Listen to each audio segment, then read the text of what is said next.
Ruthless thugs challenge a lone rider, only to learn he's the West's deadliest gunslinger. The sun was low over the horizon, painting the sky in shades of orange and gold. Dust rose from the dry plains as a lone rider appeared in the distance. The sound of hooves echoed against the cliffs, carrying across the empty land. For miles, there was nothing but wind, rocks, and the distant hum of strange alien creatures moving in the shadows. The rider's cloak flapped in the warm breeze. He was tall and lean, with a face half hidden under a wide-brimmed hat. His eyes scanned the horizon constantly, sharp and calm. To any passer-by, he might have seemed like just another traveler, wandering the frontier alone. But the truth was far different. Legends had followed this man from world to world. In some towns, his name was whispered in fear. In others, it was spoken in awe. He was known simply as the Deadliest Gunslinger, though he carried little more than a few tools, a revolver and his unmatched wits. The town ahead was small.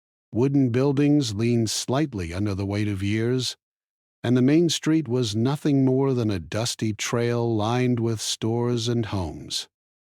A wind chime hung crookedly outside the general store, jingling softly as the rider approached. From the distance he could see figures moving, people going about their day, eyes darting toward him. Travelers were rare here. Most visitors never came alone. Inside the general store, a young woman was stacking bottles of a strange, glowing liquid on the shelves. But she paused when she saw the rider enter. Her hands froze, and a small gasp escaped her lips. It was not fear exactly. It was recognition. Somehow, she knew he was not an ordinary man. Stories from her father, stories her father had learned from his father, told of a man like this, a man who could face 10 opponents and still walk away unharmed. The rider dismounted smoothly. His boots kicked up a small cloud of dust. He did not speak, only nodded politely to the woman. She returned a nervous smile, but it was clear she was trying to hide her curiosity. Most people would not dare show interest, but there was something about the calm confidence in his eyes that drew attention. Outside, a group of rough-looking men leaned against the walls of the saloon. Their boots scuffed the wooden boards as they laughed and shouted to one another. They were thugs, well known in this part of the frontier. They had taken control of the town slowly, intimidating townsfolk and claiming what they wanted. To them, this lone rider was nothing but another foolish traveler who would leave town after seeing how dangerous life here could be. "Look at that," one of the men said, pointing at the rider. His voice was low and cruel. "Think he's some hero, huh? He looks like he's about to wet his pants." The others laughed. They were tall and heavily built, faces scarred from past fights. But there was a nervousness in their laughter. The stories of the Deadliest Gunslinger were not unknown, even in places as lawless as this. Still, pride and arrogance made them approach him. They wanted to test him. They wanted to prove that they were stronger than any legend. The rider continued walking slowly through the town. Each step was measured, careful yet casual. People stepped aside, watching silently. There was a sense of tension in the air, a quiet warning that something important was about to happen. As he passed the blacksmith's shop, the rider noticed the water pump outside. It was broken, leaking slowly, dripping onto the dusty ground. The townsfolk had tried to fix it, but had given up, claiming it was too complicated. The rider paused, examining it carefully. With a few simple movements, he adjusted the gears and tightened the lever. Water began to flow steadily again, clean and clear. The townsfolk watched in amazement. The young woman from the store stepped closer. "Ah, how did you?" she began, but the rider only tipped his hat. "Just a little human ingenuity," he said with a small smile. It was not boastful. It was simple, matter of fact, but it carried weight. Here was a man who could think, adapt, and solve problems when no one else could. The thugs noticed this too. Their laughter faded as they watched him perform a simple act that revealed intelligence, patience, and skill. One of them muttered under his breath, but the others ignored it.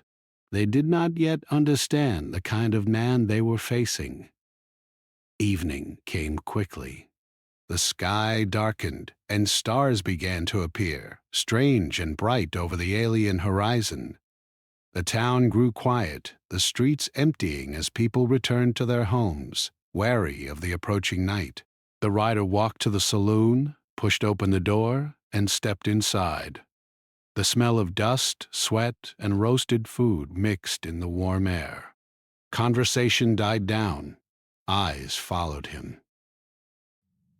There was respect, yes, but also fear. Behind the bar, the bartender, a grizzled old man, looked at him and nodded. He knew the stories. "You're far from home," he said. "And you're alone." "Not for long," the rider replied, his voice calm. "But I can manage." He sat at a table near the window, his hat still low over his face. He did not eat. He only observed, watching every movement, every glance, every shadow. Outside, the thugs were planning. One of them spat onto the street and shook his fist. "Tomorrow we show him what happens to men who walk into our town alone." Inside, the rider heard the words without turning his head. He smiled faintly. He already knew their plan. Humans had a way of noticing patterns, understanding behavior, and predicting outcomes. It was what had kept him alive through countless battles, countless worlds. He did not need to fight yet. Not tonight. Tonight was about observing, preparing, and understanding. Hours passed. The saloon grew quiet, with only the sound of the wind outside. The townsfolk who dared to peek through windows caught glimpses of the rider sitting calmly, still, and steady as a rock. Children whispered to each other about him, their imaginations running wild. "He's the deadliest gunslinger," one said. "They say he can outsmart anyone." By midnight, the town was asleep. The stars hung over the plains like tiny lanterns, silent witnesses to the events that were about to unfold. The rider stood outside for a moment, looking at the dark horizon. His shadow stretched long across the dusty ground. He could hear the soft stir of the thugs in the distance, plotting and scheming. He knew they would try to challenge him, to test him, to see if the legends were true. The rider mounted his horse and walked slowly toward the outskirts of town where the plains opened wide. He paused at the edge, looking back at the sleeping town. "Rest easy," he murmured to the wind. "I'll handle tomorrow." Even in the dark, his confidence was clear. It was not arrogance. It was the quiet certainty of a human who knew his own abilities. He had survived situations that others could not imagine. He had faced danger head-on, and he had always found a way to overcome it. And soon the thugs would learn that stories were not just stories. The deadliest gunslinger was real, and he was about to prove it. The night passed, and the first light of dawn touched the edges of the town. The rider was ready. The town would wake to a day it would never forget, and somewhere, far in the shadows, the thugs were already preparing to make the first mistake of their lives. The rider's eyes glinted in the morning sun. Calm, focused, human, unstoppable. The morning sun rose slowly over the horizon, spilling gold and pink across the dusty town. Birds, or at least alien creatures that looked like birds, screeched and flapped across the rooftops. The townsfolk peeked from their windows and doorways, curious but wary. Everyone had seen the rider the night before, calm, confident, and mysterious. But today, the air felt tense. Today, the thugs would make their move. The rider sat outside the saloon on a wooden bench, adjusting the strap on his horse's saddle. He did not hurry. He did not show fear. He simply looked at the street, scanning the buildings, the doors, the rooftops, and the people. Every glance was careful, precise. The thugs, watching from the shadows near the edge of town, felt his calm presence like a warning they could not ignore. Finally, they stepped into the open. The leader, a broad man with a crooked nose and a scar over his left eye, swung his hat and shouted, "Hey, rider! You think you can stroll into our town alone? You've got guts, but guts won't save you." The rider looked up slowly, eyes narrowing slightly. "Morning," he said softly. His voice was calm, measured, and carried just enough authority to silence their laughter. The townsfolk paused, holding their breath. They had seen trouble before, but there was something different about this man, something that made them hope. The leader of the thugs stepped forward. "We own this place, you don't. So here's the deal. Leave now or we'll make sure you regret it." The rider tilted his head.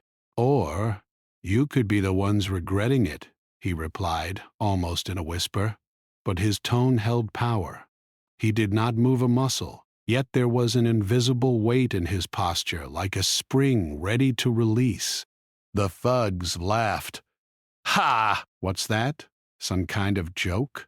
You think we're afraid of a lone stranger?" The leader spat on the dusty ground. "We've taken men stronger than you."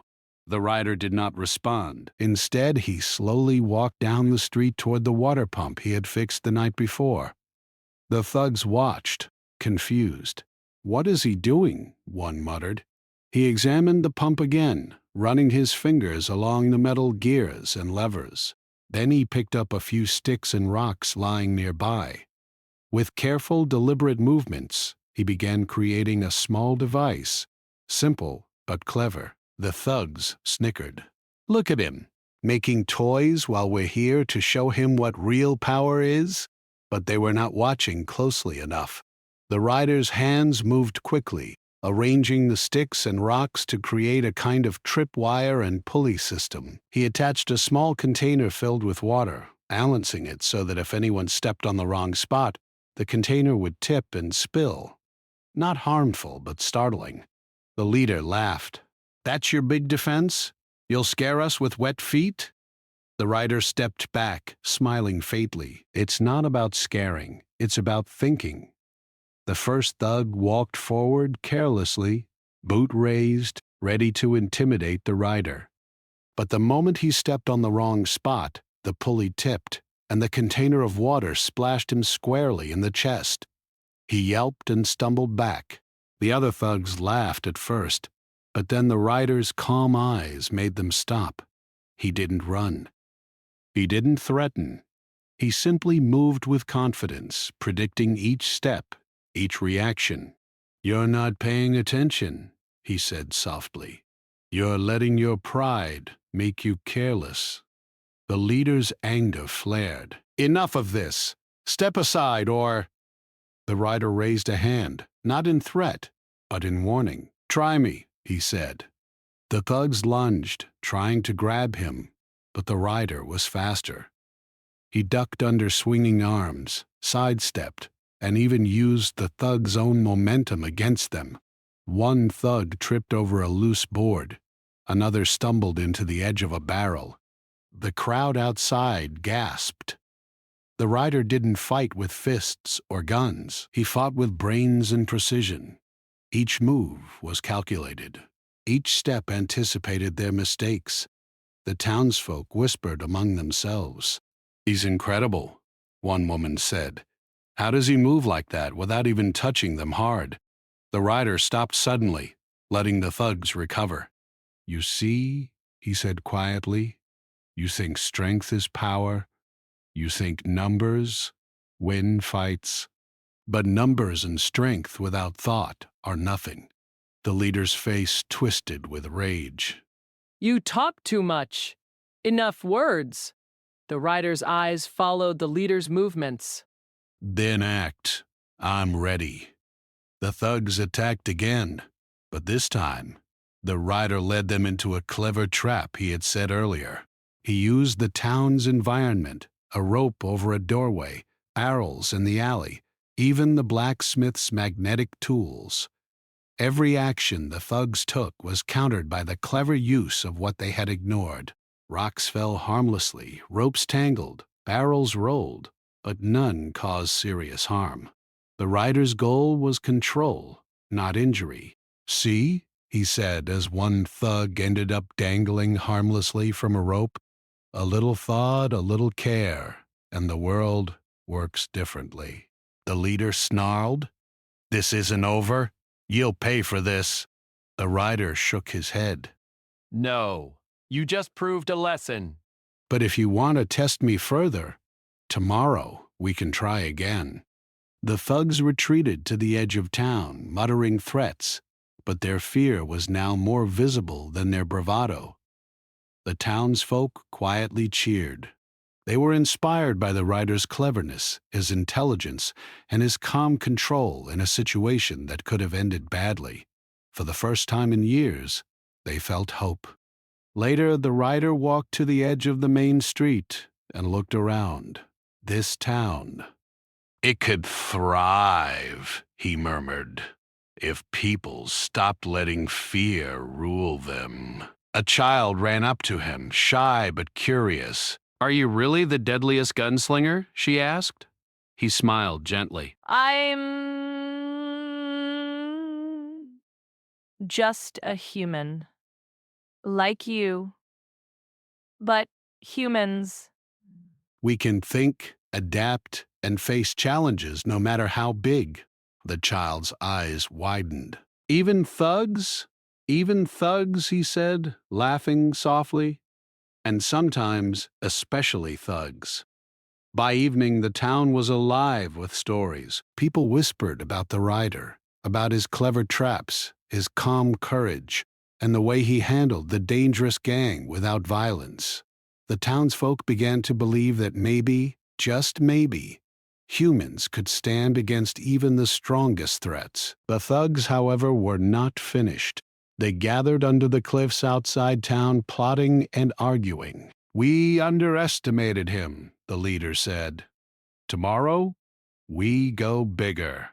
We catch him outside town, where he has no place to hide." The rider, meanwhile, was already preparing. He walked quietly to the outskirts, inspecting the terrain. Rocks, ridges, small gullies, everything became part of his plan. He set small markers, observed shadows, calculated distances.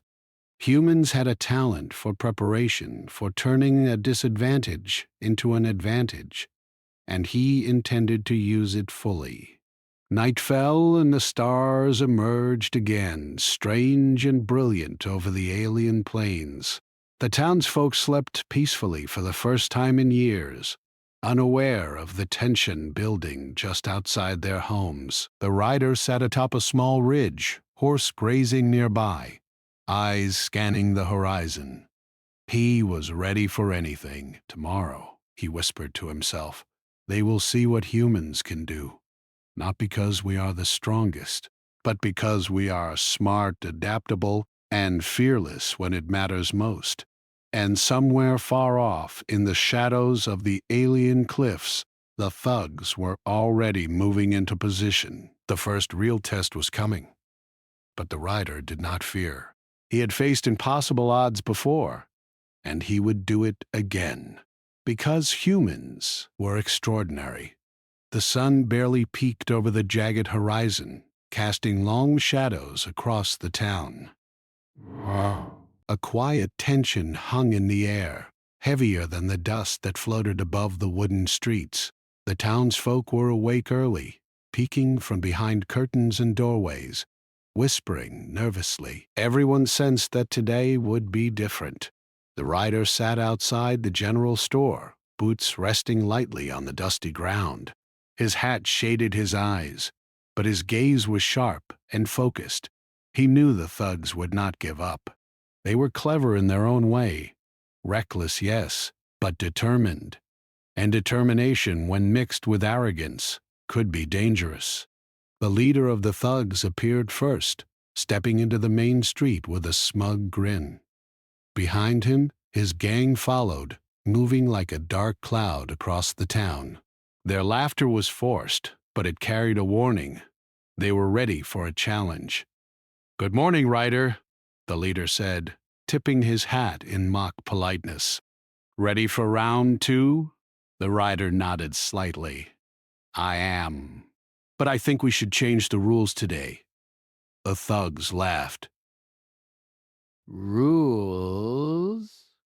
"Ha! We make the rules. Step aside, or face what happens when you challenge us." The rider smiled faintly.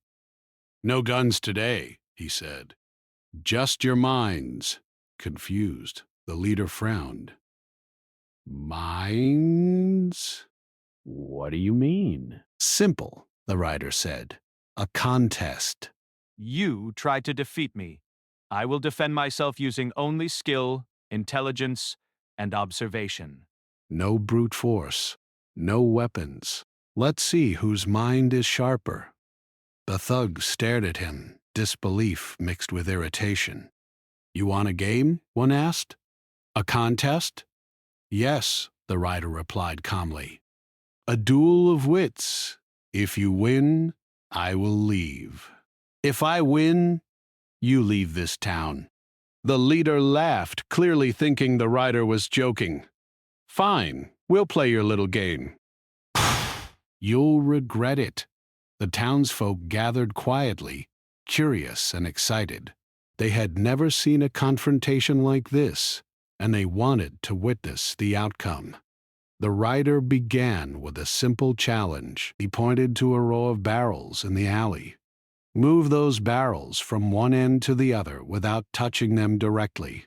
Use only the tools and objects around you. The thugs exchanged confused looks, muttering under their breath. They had strength, but not creativity. One of them tried to push a barrel with his foot, but it rolled into the dirt and tipped over. Another tried to lift it, but it was too heavy. Meanwhile, the rider observed silently, his eyes calculating. He picked up a rope, tied it to a nearby post, and attached it to a stick he balanced carefully. With a flick, the barrels began to roll in a perfect line to the other end of the alley. The crowd gasped. One thug stumbled backward. How did he do that? Simple physics, the rider said. And a little imagination. You see, strength alone does not solve every problem. The thugs were humiliated, but they were stubborn. The leader stepped forward for the next challenge. "All right, smart man," he said. "Let's see if you can handle this. Solve a puzzle faster than we can." From his bag, the rider pulled a small metallic cube with rotating faces, an advanced puzzle he had carried from another world. "Each of you try to solve this," he said. "But remember, rushing will not help you."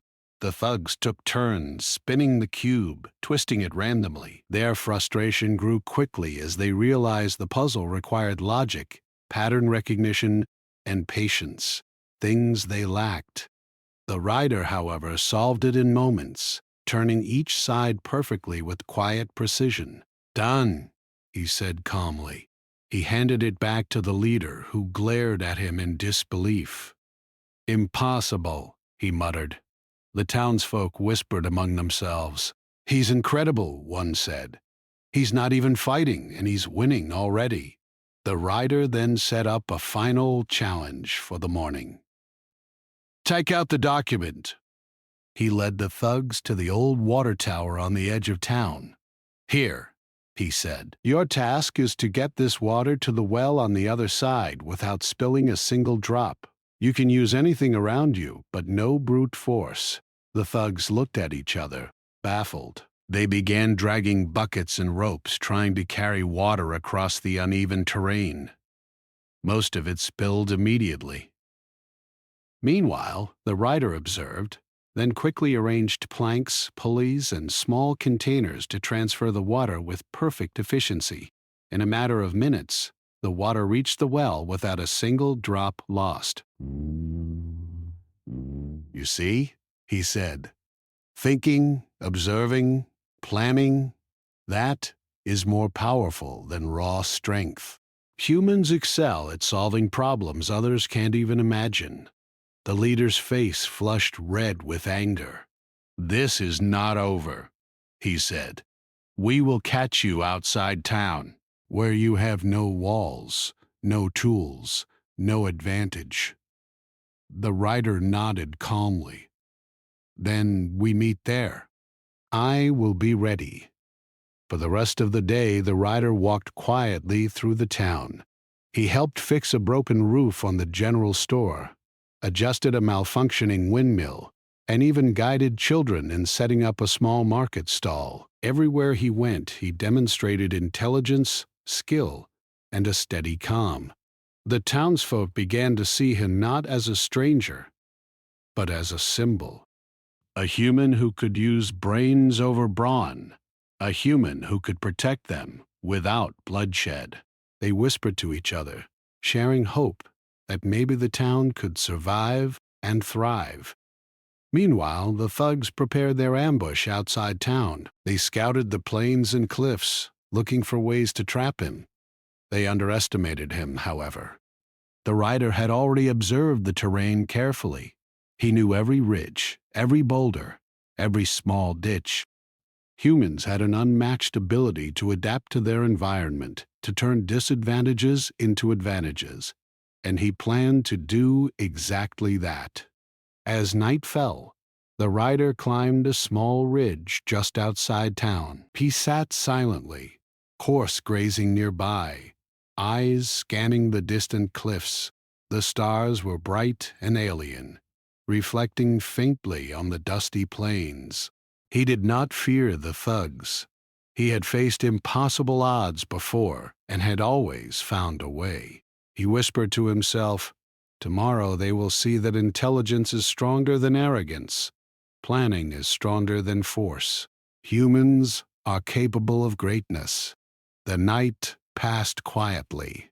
The townsfolk slept soundly for the first time in years, believing in the rider's abilities.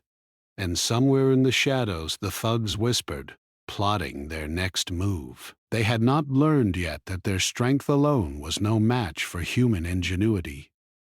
The rider's eyes glinted in the moonlight. Calm, clever, unstoppable. The sun had just begun to rise over the jagged cliffs beyond the town, painting the sky with streaks of red and gold. The rider stood at the edge of the plains, his horse grazing quietly beside him. He had studied the landscape for hours the night before, memorizing the smallest rocks, the ridges, and the paths the thugs might take. Humans had an unmatched ability to turn even dangerous terrain into an advantage, and he intended to do exactly that. Far off in the distance, the thugs crept quietly through the dust. They moved in a line, heavy boots crunching over rocks and sand, their eyes fixed on the rider.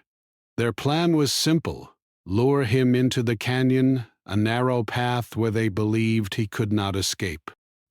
They thought strength and numbers would overwhelm him. They were wrong. The rider waited calmly, his gaze sweeping the landscape. He noticed the small grooves in the dirt, the way the wind shifted sand over hidden obstacles. He whispered to himself, "They underestimate humans, and that is their greatest mistake." The thugs approached the canyon entrance, their leader smirking. "There he is," he said. "Time to end this. No tricks, no games.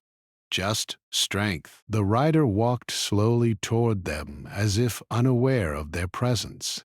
He paused at the edge of the canyon and looked back toward the town. "It's a fine morning," he said softly. perfect for a little challenge. The leader's eyes narrowed. Challenge? I thought you said you were done with tricks. I said no guns, the rider replied. This is about skill. Without warning, the first thug lunged forward, trying to force the rider into the canyon. But the rider was faster. With a few simple movements, he dodged, guided the thug's momentum into a harmless tumble, and moved to the side. The canyon was narrow, with rocks and uneven ground, a perfect place for careful planning. The rider began setting up small markers and devices using what was around him. He moved quickly and quietly, arranging ropes, rocks, and planks. He even used small alien gadgets he had carried with him. Nothing was heavy, nothing violent, but each tool was placed with precision. By the time the thugs realized, the canyon had turned into a maze they did not understand. The leader charged, trying to catch the rider by surprise. A rope shifted under his weight, tripping him harmlessly onto a soft pile of sand. Another thug stepped forward and found himself sliding down a small plank that led to a shallow ditch. The rider did not laugh. He simply observed, moving with calm precision. "Ooh, you see," he said quietly, "humans adapt. Humans see what others cannot. Humans turn danger into opportunity." The thugs scrambled to recover, their confidence fading, their strength, their numbers. It meant nothing against someone who could think 2 steps ahead, who could predict every move before it happened. The canyon walls echoed with their frustrated shouts. "This is ridiculous," one of them yelled. "He's just a man." Yes, the rider replied softly. A man who can think. The leader tried a new tactic. "Enough games, we'll force him out." The rider smiled faintly. He picked up a small rock and tossed it toward a ledge. The rock triggered a small mechanism he had set, releasing a harmless but clever distraction, a cascade of sand and pebbles that blocked the thug's path. They stumbled, surprised by the rider's foresight. He moved through the canyon with ease, leading them deeper into a section he had prepared earlier. Narrow paths, small ledges, and obstacles forced the thugs to follow cautiously. Every step they took was anticipated. Every move they made had been planned for. Humans were remarkable at understanding patterns and predicting behavior, and the rider used this gift fully. Hours passed. The thugs were exhausted, frustrated, and confused. They had strength, but no strategy. They had force, but no foresight. And the rider, he had patience, intelligence, and skill. Finally, they reached a narrow cliff edge. Below was a small slope leading to the canyon floor. The leader froze, realizing that one wrong step could lead to embarrassment, or worse, complete defeat. The rider stopped at the edge, calm and steady. "This is your final chance," he said softly. "Turn back now and perhaps you'll save some pride." The thugs hesitated, weighing their pride against the reality of the situation. They had never faced someone like this. Strength alone was not enough. Force alone could not win. And they began to see something remarkable. A human, using nothing but mind, skill, and calm determination, had outsmarted them at every turn. The leader's face twisted with frustration. "This isn't over," he spat. The rider shook his head. "It is over. Today you learned a lesson humans have known for centuries. Intelligence, adaptability, and courage can overcome brute force." One by one, the thugs turned back, muttering threats, but clearly defeated. The canyon echoed with their retreat, leaving the rider alone once more. He stood at the cliff edge, looking down at the paths he had created, paths that taught a lesson. without bloodshed, without real harm. The townsfolk, watching from a distance, erupted in quiet celebration. The rider had not only protected the town, but had done so in a way that inspired hope. Humans, they realized, could face overwhelming challenges and survive, not by strength alone, but by thought, courage, and adaptability. The rider walked back toward the town, his steps calm and unhurried. The sun was setting, casting a warm glow across the plains. Children ran to greet him, and townsfolk nodded in admiration. They had seen a human who could face danger and win with nothing but mind and courage. As he reached the town square, the rider looked at the horizon. Somewhere out there, in the shadows, the thugs were recovering, plotting their next move. But for now, the town was safe.